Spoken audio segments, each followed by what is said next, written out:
Hi, I'm your host Vasco Duarte. Welcome to the Scrum Master Toolbox podcast, where we share tips and tricks from Scrum Masters around the world. Every day, we bring you inspiring answers to important questions that all Scrum Masters face day after day. On Fridays, we talk about the product owner role in Scrum. We talk about patterns and anti-patterns that relate to ours and the team's collaboration with the product owner. And we've also put together a course to help you navigate that relationship.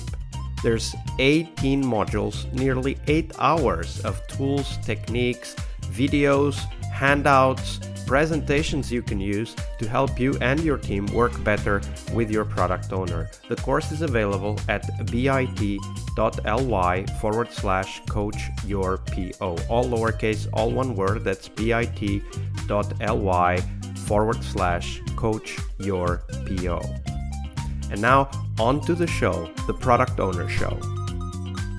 Hello everybody, welcome to our TGIF and Product Owner episode this week with Dahm Hongchai. Hi Dahm, welcome back.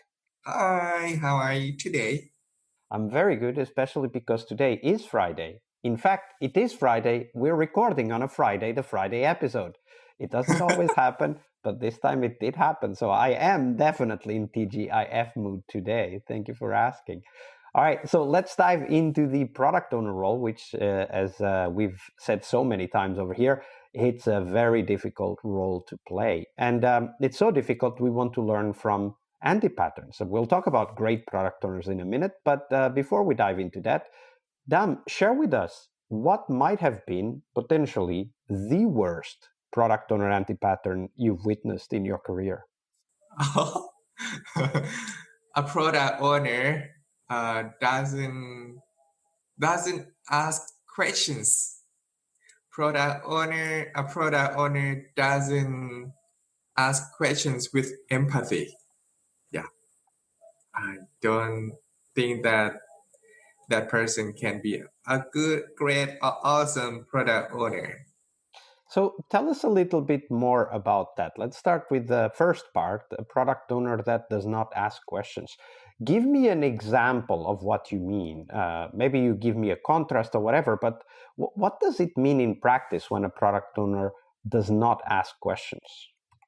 All right, I'm gonna tell you about my secrets in my agile cooking workshop. Okay, you introduce me to your audiences about agile cooking. So in my workshop agile cooking, I ask people to cook real food, and then I separate people into many groups, and I ask them to volunteer to be a product owner, a scrum master, and team members. And then I ask a product owner come to see me, and then I tell product owners about what I want. And okay, don't tell this. I'm talking to you, Vasco. So don't tell my secrets. Yeah, because if you join my agile cooking, you won't have fun. All right. So I tell product owners what I want. For example, I ask product owners like, all right, I want to have Thai papaya salad. That's it. Yeah, that's it. I tell only one sentence, and then I ask product owners like, do you have any questions? They said no. All right, go to make papaya salad, and then they spend all the time and they make papaya salad by following sprint, and then I tell them like, okay, time's up. We have to do sprint review. And then before doing sprint review, I ask them like, who are you making Thai papaya salad for?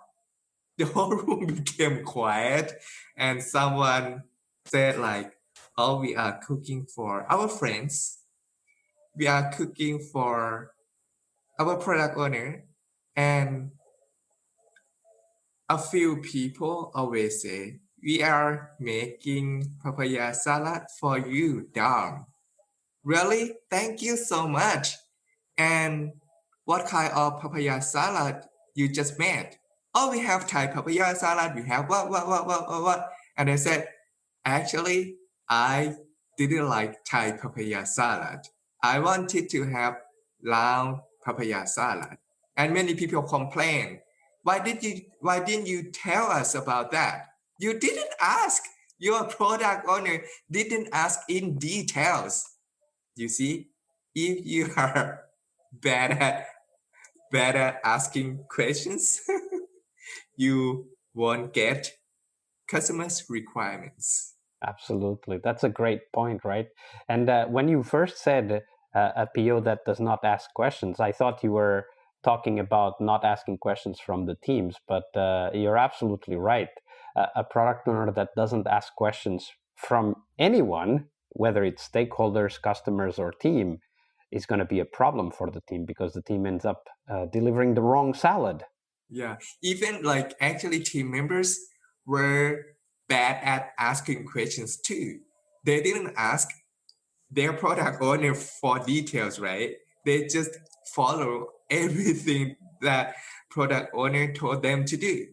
Yeah, Yeah, and that's also a very common dynamic because the product owner is supposed to know everything. So if they're not saying something, it's because it's not important, the team members will think. But of course, that's not the case. Like you just illustrated in your example, the product owner says something not because they know it's the right thing to do, but because they haven't asked yet from the stakeholders, in this case, Dahm, the trainer, what kind of papaya salad does he want? That was great.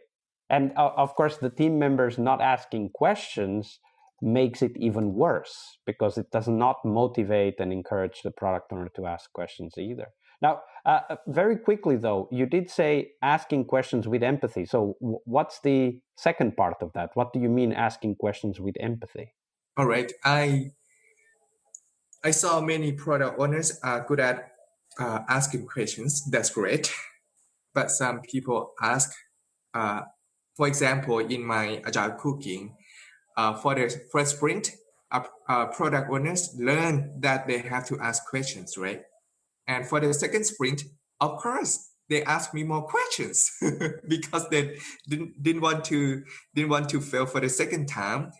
But when they asked, they just asked like, "Oh, what would you like to have in your papaya salad?" And I said, "Oh, I wanted to have green bean. I wanted to have red chilies. I wanted to have dry shrimp." But they didn't ask why. When they didn't know reasons behind, they would go back to tell their team, and their team will make Thai papaya salad without care. When people make or produce a product without care, so there is no happiness in the product. And when customers use your products, people can feel unhappiness there, and customers won't come back.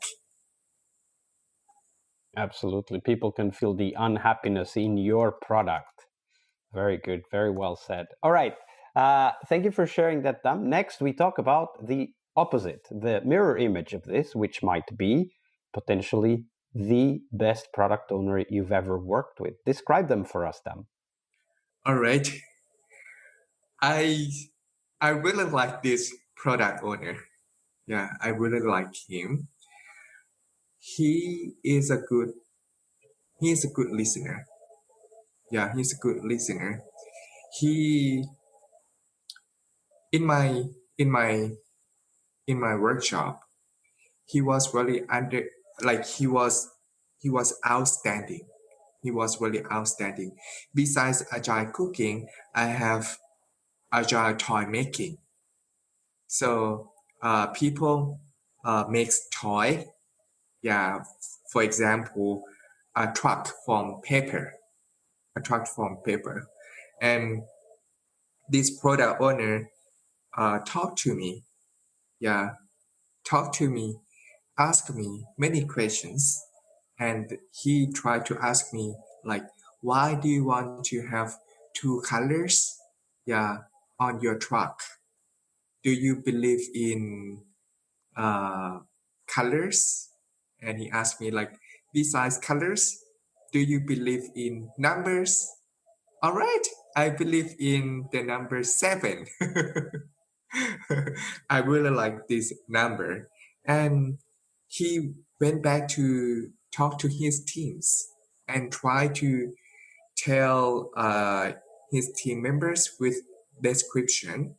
And he tried to encourage his team members to ask questions to make sure that his team members understood what they needed to do. During sprint, this product owner didn't wait until sprint review to come back to see me. During the sprint, he came back, not all the time, but often enough to make sure that his product, from his team members will pass my expectation in sprint review. You see,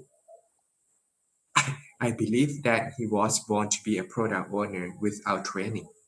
He didn't need to join my workshop at all. That's a very good point. So he was a good listener.